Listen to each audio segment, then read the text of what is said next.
안녕하세요. 반갑습니다. 대연 멘토 이정열입니다. 자, 지금 국내 증시가 저평가가 점점 심해지고 있는 상태인데, 지금 수출 의존도가 굉장히 높은 반도체 산업들의 트리거가 좀 절실한 상태인 것 같다라는 내용으로 설명을 좀 드리려고 합니다. 엔비디아에서 AI 칩에 대한 공급 부족이 점점 가시화되고 있는 상태이기 때문에 TSMC에 대한 의존도를 좀 낮출 수 있다라는 그런 얘기들도 함께 나왔기 때문에 이 반도체에 대한 앞으로의 전망 그리고 삼성전자하고 SK도 간단하게 살펴볼 예정입니다. 시청하시기 전에 좋아요 한 번씩 부탁드리고 일단 우선 우리 코스피 수부터 좀 먼저 봐야겠죠. 코스피 수가 저평가가 되고 있다라는 건 삼성전자가 시총 1위 기업이기 때문에 삼성전자 또한 마찬가지로 저평가 요인이 심해지고 있다 이렇게 설명을 드릴 수 있는 상태죠. 자, 근데 삼성전자 같은 경우에서는 SK 하이닉스하고 실적이 좀 양극화 흐름들을 보여주고 있습니다. 삼성전자보다 이 SK 하이닉스의 실적 성장세가 좀 가시화되는 더 높아지는 상태가 지속되고 있는 상태인데 이게 AI 칩에 대한 그런 AI 칩 공급에 의한 요인이죠. 엔비디아 쪽으로도. 근데 SK 하이닉스하고 삼성전자랑 다른 점은 삼성전자가 파운드리 쪽으로 사업 보폭을 좀 넓히고 있는 상태라는 것들. 근데 이쪽으로는 전혀 성과가 좀 나오고 있지 않은 상태에서 SK 하이닉스가 먼저 실적 개선세를 삼성전자보다 좀 우위에 서고 있는 그런 모습입니다. 이게 AI 칩으로 인한 그런 발생된 현상이기도 하죠. 일단 코스피 같은 경우에는 어제 상승하는 모습들을 일정 부분 보여주긴 했는데 오랜만에 외국인들의 수급이 좀 들어와 주면서 장막판에 외국인들의 순매수 흐름들로 마감이 됐습니다. 동시효과 때 순매수를 보여줬는데 그럼에도 불구하고 아직까지는 PER이 PBR이 단 1배도 안 미치고 있는 상태인 거예요. 실질적으로 이건 2023년도 기준이긴 하고요. 2024년도는 2023년 대비 영업이익 추정치가 상승하고 있는 상태에서 지금 PBR이 좀 떨어지고 있다라는 거는 지금 이거 2023년도 기준이니까 더 그 2024년도 추정을 한 상태에서는 더 낮은 수치일 거다라고 볼 수가 있겠죠. PBR이 한 17배. 통상적으로 15배에서 16배 정도 수준이 추정치가 상회가 얼마만큼 되는지가 좀 관건이긴 하지만 15배하고 16배 수준이 손실을 보지 만 않다고 한다면 적자가 나온다고 한 것만 아니라면 이 부분이 좀 저평가다. 작년 이제 추정치 대비해서 저평가다. 이렇게 얘기하고는 하거든요. 지금 더군다나 이렇게 저평가되고 있는 상태에서 2025년도, 2024년도 확정치, 지금 이제 추정이지만 당시에 이제 확정치가 되는 순간에는 이거보다 더 낮게 되어 있는 그런 주가다. 이게 지수의 시총 1위가 시가총액 1위가 삼성전자잖아요. 삼성전자 우리나라가 이렇게 반도체에 대한 의존도가 좀 높은 상태이기 때문에 뭐 반도체 삼성전자라든가 SK 하이닉스도 같이 저평가가 보고 있다고 해도 뭐 무난할 것 같습니다. 그래서 삼성전자도 마찬가지로 지금 PER이 한 30배 정도 수준이 되어 있는데 이게 2023년도 기준으로는 30배 수준이지 2024년도 추정치 대비해서는 11배 수준밖에 좀 되지 않습니다.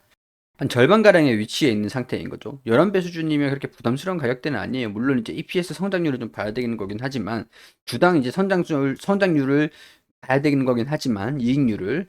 PBR은 1.2배 정도 수준들. 그러니까 이 추정치가 2023년도 대비해서는 좀 높아지고 있는 상태이기 때문에 이것도 거의 저평가 구간에 접어들고 있는 상태다라고 봐도 무난할 것 같고, SK 하이닉스 같은 경우는 삼성전자보다 좀 더 상승세를 확대를 시킨다라는 얘기들이 좀 영업이익이 좀 잘 나올 거다라고 보는 거죠. 근데 SK 하이닉스 같은 경우는 작년에 좀 영업 적자가 좀 나왔습니다. 올해는 실적 회복세를 좀 보여주고 있기 때문에 작년에 이제 적자가 좀 나왔었던 여기 보면은 SK 하이닉스죠.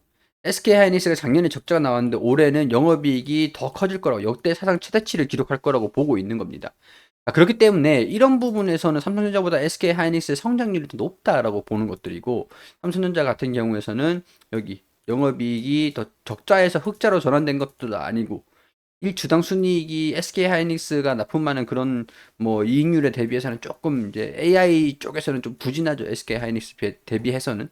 뭐 그런 상태이지만 둘 다 여전히 저평가가 되어 있는 상황들이다. 근데 저평가인데 주가가 왜 빠지냐? 삼성전자랑 SK 하이닉스가 주가가 좀 많이 떨어졌던 것들이 코스피 지수의 하락으로 이어지고 있었던 상황이거든요.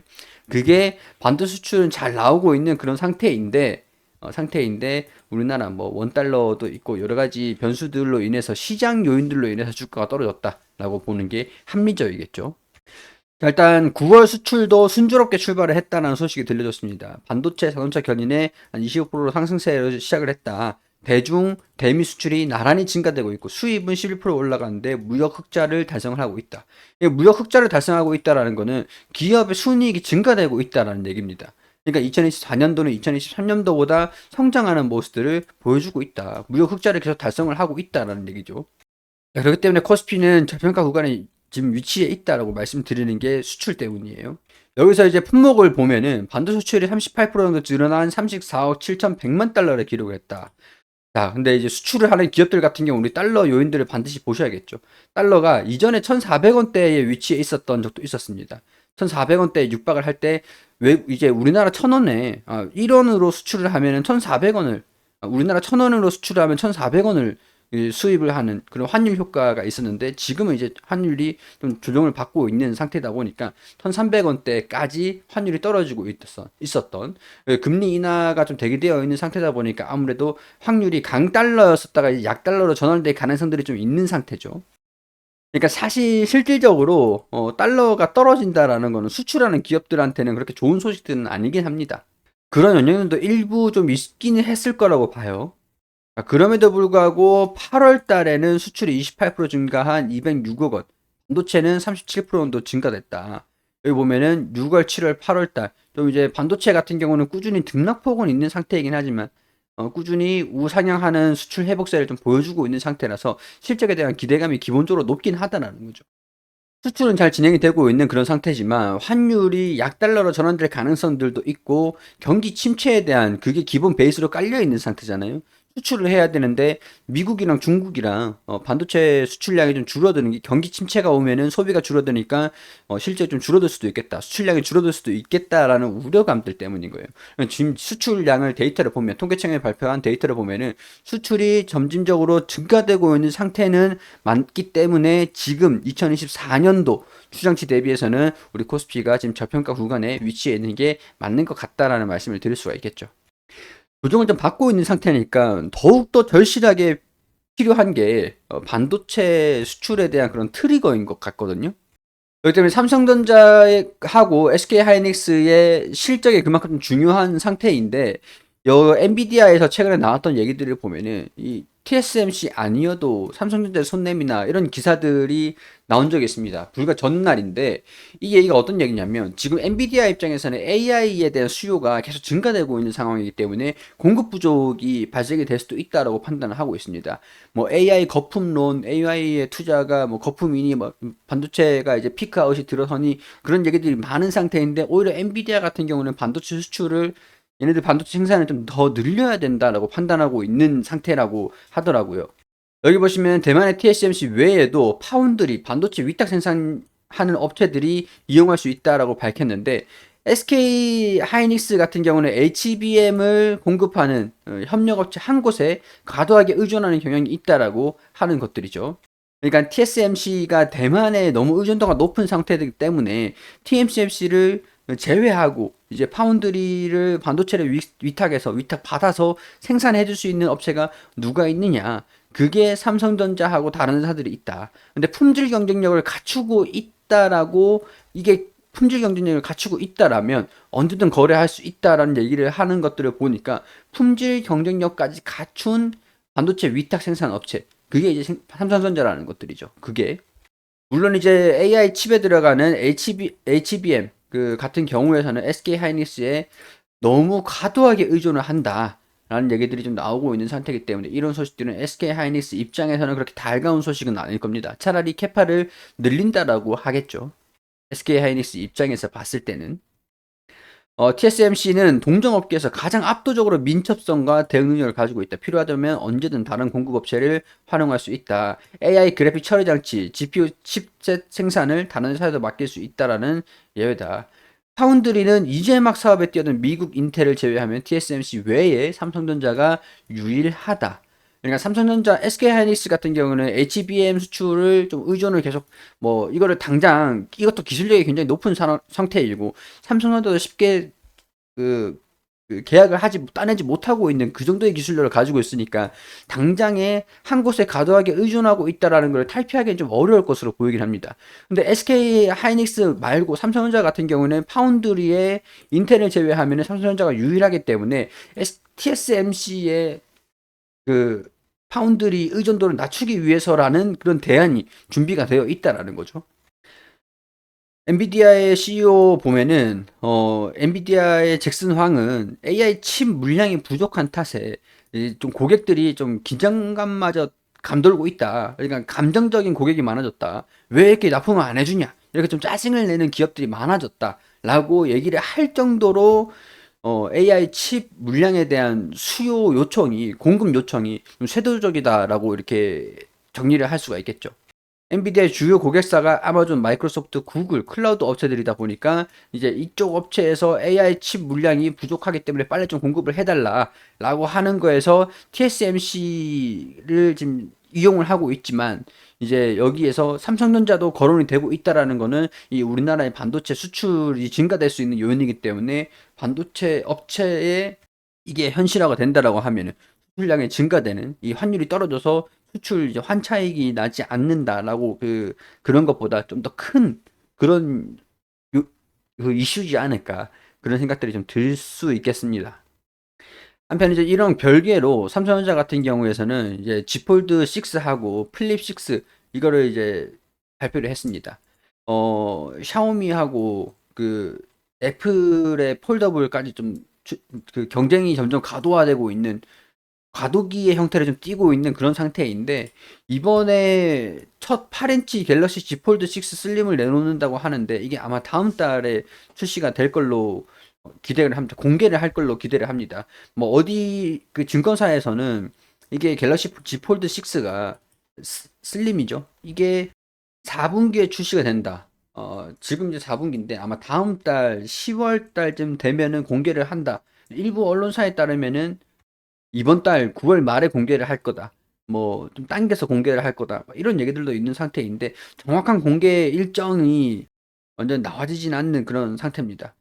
뭐 이런 것들이 8인치대로 커지는 것은 갤럭시 Z 폴드 슬림 모델이 처음이다. 가격도 조금 낮출 거라고 예상을 하고 있는 상태인데 이게 이제 경쟁이 과도화되고 있는 샤오미하고 애플의 경쟁에 우위를 서기 위한 그런 전략으로 좀 보이기 때문에 삼성전자 같은 경우는 모바일 쪽으로도 이렇게 보폭을 좀 넓히고 있다라는 것들도 참고를 하시면 좋을 것 같습니다. 자, 우리나라에서 추석 말이죠. 이제 18일이 연휴가 끝나는 날인데 17일이랑 18일이 FOMC 회의가 있는 날입니다. 그랬더니 금리가 방향성이 좀 결정이 되면은 지금 25 베이시스 포인트를 보고 있는 상태인데 뭐 50 베이시스 포인트 금리 인하 이게 0.25고 0.50이거든요. 퍼센트로 치면은 이 지금 이게 확률이 70% 이상으로 거의 확실시 되고 있습니다. 확실시. 여러 가지 제가 시황을 풀어드리는 영상을 보시면은 왜 확실시 되고 있는지 이해가 되실 텐데 50bp에 대한 금리 인하도 완전히 배제할 수는 없을 것 같거든요.